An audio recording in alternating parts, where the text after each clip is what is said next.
sayyi'ati a'malina man yahdihillahu fala mudilla lahu wa man yudlil fala hadiya lahu. Asyhadu an la ilaha illallah wahdahu la syarika lahu wa asyhadu anna Muhammadan abduhu wa rasuluhu la nabiyya ba'dahu. Allahumma shalli wa sallim wa barik ala sayyidina Muhammad wa ala alihi wa alihi wa ya'budu Allah Ittaqallah haqqa tuqatih wa la tamutunna illa wa antum muslimun. Kepada ta'ala kita diberi Alhamdulillah minasyaitonir Bismillahirrahmanirrahim. Ya ayuhan nas inna khalaqnakum min dhakarin wa untha inna akramakum inda asfakum inna allaha qala ayman faslahu sadaqu wa yasmi'u wa hum Sepuh para alim, bapak, sesuatu dalam sholat Jumat masjid kampus yang insyaallah kita senantiasa mendapatkan rahmat dari Allah SWT. Terpujilah Allah yang pada saat ini masih meringankan kita untuk menunaikan salah satu kewajiban kita sebagai hamba Allah yang berbuat dunia. Insyaallah kita akan bersama-sama melaksanakan sholat Jumat secara berjamaah. Salawat dan salam semoga senantiasa tercurah limpah untuk junjungan Nabi Muhammad SAW yang kita sangat mengharapkan syafaat beliau di kiamat. Semoga tercurah untuk keluarganya dan kepada seluruh umat manusia yang senantiasa ittiba kepada beliau, yang insya Allah termasuk kita yang hadir pada acara ini. Tidak lupa sesuatu yang dirahmati Allah, seiring dengan berjalannya waktu, maka kita sadar kita usia kita bertambah dan Allah kita berkurang, yang akhirnya berarti kematian semakin mendekat untuk kita semuanya. Oleh karena itu maka mari kita gunakan sisa waktu yang ada ini dalam rangka dan untuk berdekatan kepada Allah, dalam rangka untuk beribadah kepada Allah, dengan harapan kelak ketika Allah memanggil kita, insya Allah kita dalam keadaan husnul khotimah.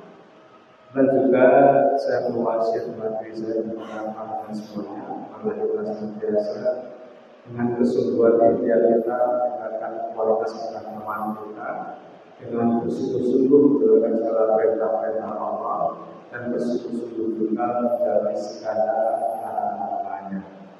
Saudaraku yang dirahmati Allah, kalau kita mencoba mencermati fenomena keagamaan di Indonesia pada akhir ini, maka saya kembali teringat sebuah penelitian yang disampaikan oleh William James. Dia adalah seorang ahli psikologi agama, dia pernah meneliti dan kemudian sudah disebutkan bahwa tidak ada dua kategori keagamaan beragama. Yang pertama beliau menyebut dengan istilah keagamaan yang sehat, yaitu pola keagamaan yang di dalamnya itu muncul sikap optimistik, kemudian pandangan luas, terbuka, luas dalam bergaul, tanpa sekat, kemudian tanpa pengorbanan dan seterusnya. Jadi kelompok satu ini tentu memahami agama sebagai sebuah hal yang positif dan nanti juga akan memberikan dampak yang positif bagi kehidupan dirinya dan kepada manusia pada umumnya. Sementara yang kedua, beliau dengan istilah keagamaan yang sakit, keterbukaan yang di dalamnya itu muncul sikap pesimistik, kecil hati, kemudian tertutup, susah bergaul, kemudian berbantu hanya dengan kelompoknya sendiri, kemudian juga yaitu tidak sabar dan menginginkan suatu secara instan dan seterusnya. Yang tentu kadang-kadang kita lihat di lapangan memunculkan sikap-sikap yang kurang baik. Memang mungkin ada sebenarnya kita sependapat dengan diksi tadi, tapi kadang-kadangnya kita sering melihat banyak orang-orang yang kadang-kadang menggunakan simbol agama tapi untuk hal yang tidak positif atau tidak baik. Ini hampir senada dengan yang diteliti oleh J. Alford, itu seorang psikolog agama, yaitu membagi sikap beragama ada dua, sikap beragama yang intrinsik dan sikap beragama yang ekstrinsik. Apa itu sikap beragama yang intrinsik? Sikap orang istri adalah seorang yang mampu menekankan hal yang terkait dengan langsung dengan tujuannya. Jadi sikap bapaan yang mampu menjadikan nilai agama itu sebagai guidance, sebagai pedoman hidup, sebagai tujuan dalam kehidupan sosialnya. Sehingga tujuan akhirnya itu adalah bagaimana mampu menemukan sebuah kehidupan yang rahmat dan alamin sebagaimana kita bersama bahwa asalnya kehidupan rahmat dan alamin. Oleh karena itu maka pada bulan pertama ini mereka beragama betul-betul menjadikan acaranya sebagai guidance. Setiap tingkah-lakunya senantiasa mengacu pada nilai atas dan agamanya. Sehingga mereka tidak hanya terjebak pada ibadah-ibadah yang sifatnya ritual, tapi mampu memanifestasikan ibadah itu dalam kehidupan sosialnya. Sehingga dengan demikian maka agama yang dipeluknya itu akan berdampak secara signifikan terhadap perubahan sikap dan perilakunya, akan berdampak secara signifikan terhadap hal yang sifatnya positif. Sesuai dengan Allah, saya kira kita menyadari betul bahwa ibadah-ibadah yang sifatnya menurut Allah, apakah itu sholat, puasa, haji, dan lainnya itu adalah merupakan sarana yang Allah berikan kepada kita, yang dulunya itu adalah ibadah sosial. Saya berkata di sini ketika kita melakukan sholat itu, kalau kita sempat berpikir mengapa Rasulullah mengajarkan sholat dengan mengawali mengucapkan takbiratul ihram sambil mengatakan dan berakhir dengan salam sambil berkanan kiri. Ini maknanya adalah ketika kita mampu membawa hubungan yang positif dengan Allah, maka juga harus berakhir membawa hubungan yang positif juga dengan sama manusia. Karena maka tentu ada keseimbangan antara hubungan kepada Allah dan kepada sesama makhluk Allah. Semakin baik hubungan seorang hamba kepada Tuhannya, maka juga harus diperhatikan semakin baik pula hubungan kepada sesamanya. Makanya kita lihat misalkan salah satu ciri orang Tuhan itu misalnya harus berbuat baik pada tangannya, maka alhamdulillah dari Allah terakhir Malayusin jawab kita. Barang siapa yang beriman kepada Allah dan berakhir maka berbuat baiklah kepada tangannya. Kadang-kadang di lapangan kita sering mendapati banyak di antara orang-orang yang bertokohkan, orang-orang yang sudah punya banyak simbol agama, tapi dengan kata-kata tidak baik, sehingga korbannya malah banyak alumni itu. Tentu dalam hal ini tidak bisa dikatakan karena ada kesalahpahaman dalam agama. Menurut misalkan kita sebetulnya kita puasa kita juga sangat yang dulunya adalah anak ketakwaan. Kalau kita membaca indikator orang takwa pasti berkaitan dengan media sosial. Demikian juga haji adalah mabrur berkaitan al-bir yang berarti baik. Artinya bahwa indikator orang haji yang mabrur adalah kebaikan. Maka nanti bukan contoh adalah memberikan makan kepada fakir miskin dan memberikan salam. Itu bukan sekedar ucapan assalamualaikum, tapi bagaimana keadaan kita itu mampu menyelamatkan orang-orang di sekitar kita. Itulah saya kira sikap keberkahan intrinsik yang Tuhan sudah miliki. Sehingga insya Allah dengan memiliki suara keberkahan intrinsik itu, maka di dalam setiap langkah kita, di dalam setiap tingkah kita itu harus senantiasa mengacu pada nilai, satu mengacu pada aturan yang sudah diatur oleh Allah dan Rasulnya. Dengan demikian maka tidak ada satupun dari aktivitas kita di dunia ini yang lepas dari aturan yang sudah diatur oleh Allah dan Rasulnya. Walaupun tentu di dalam prakteknya tidak dan mungkin kita belum mampu bisa mengamalkan semuanya. Tapi paling tidak dalam kehidupan kita itu ada ikhtiar yang sungguh-sungguh agar setiap kegiatan kita itu melakukan. Sesuatu yang bermata Allah. Sedangkan yang kedua adalah sikap keberagaman yang ekstrinsik. Jadi mereka itu biasanya hanya terjebak pada aktivitas ritual tadi, dan mereka itu menjadikan agama bukan sebagai tujuan, tapi agama itu hanya sebagai motif atau sarana untuk kepentingan pribadinya. Kadang-kadang mereka beribadah sholat, mereka berpuasa, mereka beribadah haji, tapi bukan dalam rangka untuk mendapatkan ridha Allah. Tapi mereka itu hanya ingin mendapatkan pujian, ingin mendapatkan status sosial dan lain-lain. Dan tentu sikap keberagamaan yang kedua ini tidak akan mampu memberikan dampak yang signifikan terhadap perubahan sikap dan perilaku. Tidak akan mampu memberikan dampak yang signifikan secara positif pada kehidupan sosialnya.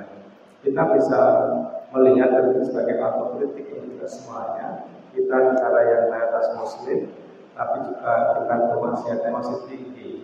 Kita juga negara yang tingkat korupsi masih tinggi. Kita bisa lihat kasus yang akhir ini banyak viral, misalnya ada ustaz, ya, ada guru, misalnya juga ada tokoh agama yang kadang-kadang perbuatannya itu tidak mampu menghalalkan seorang Islam, seorang suri tauladan yang baik atau bahasanya.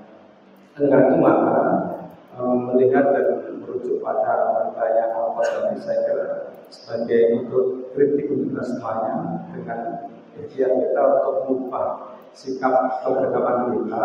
Semoga kita semuanya mampu untuk menuju pada sikap keberagaman yang intensif sehingga di dalam setiap hal kita itu senantiasa mengacu pada diri dan asal itu. Karena kita tahu semuanya bahwa Quran itu berhutang lina semuanya bermanfaat. Bagaimana mungkin kemudian kita memberikan Quran sebagai budaya untuk tujuan kita sehingga beda antara kata dan batil manakala sebatas kita pahami kalau kita baca saja. Maka itu bagaimana kemudian kita mengamalkan di dalam kehidupan besar kita sehingga insya Allah cita-cita kita untuk menjadikan negara kita yang berantakan bayukan dan walaupun kafir akan sangat mudah kita wujudkan. Sesuatu jamaah cuma kata Allah. Memang kita mudah untuk merealisasikan sikap keberagaman itu segitu. Tapi saya kira itu sebuah keniscayaan, sebuah keharusan yang kita lakukan sehingga insya Allah kelak ketika kita berjumpa dengan Allah itu kita tidak tertipu. Saya khawatir kadang-kadang kita dianggap orang yang saleh, orang yang alim di dunia, manakala kita menghadap Allah kita ternyata tidak menjawab apa-apa. Sehingga kasihan untuk kita semuanya. Karena itu maka sekali lagi saya katakan kepada diri saya, kepada pandangan semuanya, mari kita tidak binafsi, kita menjadi kita masing-masing untuk berusaha agar setiap tingkah kita, setiap perbuatan kita itu senantiasa mengacu pada nilai-nilai agama. Karena kita selalu memahami sama bahwa tingkah laku itu adalah tolak ukur iman seorang, mau iman, bisa berubah. Orang tidak akan sempurna imannya, manakala kita dan itu maka saya kira kita berikan dengan sungguh-sungguh dan karena pada hakikatnya kehidupan kita itulah pada kehidupan sosialnya. Karena ketika orang hanya baik dengan Tuhan, maka yang mendapatkan manfaat adalah dirinya. Kalau ketika orang membawa hal yang baik kepada sama manusia, maka orang lain pun juga akan mendapatkan manfaatnya. Sesuatu ketika kita menjadi orang yang suka berinfak saja. Orang mengatakan kalau berkata atau itu atau itu saya akan berani. Jadi orang tidak akan dapat kebaikan yang sempurna manakala belum mampu menginfatkan sebagai sekian Allah berkepadanya. Dan apa yang kita infakkan itu maka semuanya Allah mengetahui. Artinya ini berarti akan memberikan dampak yang positif pada orang lain. Oleh karena itu maka mari kita mencoba untuk menjadi hamba-hamba yang sikap keberagaman yang intensif. Barakallahu li wa lakum fil Qur'an wa nafa'ani bima fihi wa barakatuhu fil barakatuhu wassalamu alaikum.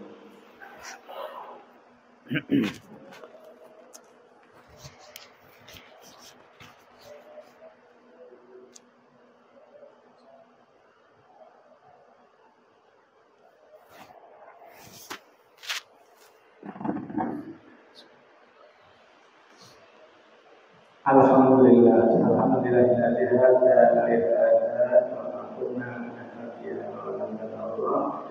Asyhadu an la ilaha illallah wahdahu la syarika lahu wa asyhadu anna Muhammadan abduhu wa rasuluh. Allahumma shalli ala Muhammad wa ala Muhammad. Kepada Allah kita Allah tunggu ilahi ta'ala sesuatu yang kepada Allah mata-mata kepada dengan penuh keyakinan tentang kepada Allah. Semoga kita termasuk hamba yang biasa mampu mengamalkan ajaran Allah Rasulnya dalam kehidupan keseharian kita. Alhamdulillah, bismillahirrahmanirrahim. Inna malaikatahu yusholluna 'alaihi ya ayyuhalladzina amanu shollu 'alaihi wa sallimu. Allahumma shalli wa sallim wa barik ala sayyidina Muhammad wa ala alihi wa sahbihi ajma'in. Allahumma ighfir lil mu'minina wal mu'minat wal muslimina wal muslimat al ahya'i wal amwat innaka 'ala kulli syai'in qadir. Allahumma inna nas'aluka bi anna asyhadu annaka anta Allah la ilaha illa anta al-ahad as-samad alladzi lam yalid wa lam yulad wa lam yakul lahu kufuwan ahad.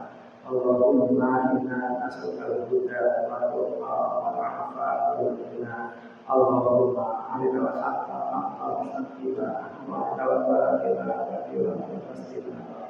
Allahumma inna na'udzubika min syarril bala wa syarril Rabbana wa anfusana wa lam taghfir lana wa tarhamna lanakunanna minal khasirin. Rabbana hab lana min azwajina wa dhurriyyatina qurrata a'yun waj'alna lil muttaqina imama. Innaka Ghafurur Rahim. Rabbana akhrijna min hadhil qaryati adh-dhalimina ahluha waj'alna minha waliyyan waj'alna minha nasira. Rabbana innana sami'na munadiyan bil-iman amin wa bi rahmatika amanna. Rabbana ighfir lana wa dhunubana sayyi'atina wa Rabbana atina fid dunya hasanah wa fil akhirati hasanah wa qina adzabannar. Subhana rabbika rabbil izzati amma yasifun wa salamun alal mursalin walhamdulillahi rabbil alamin.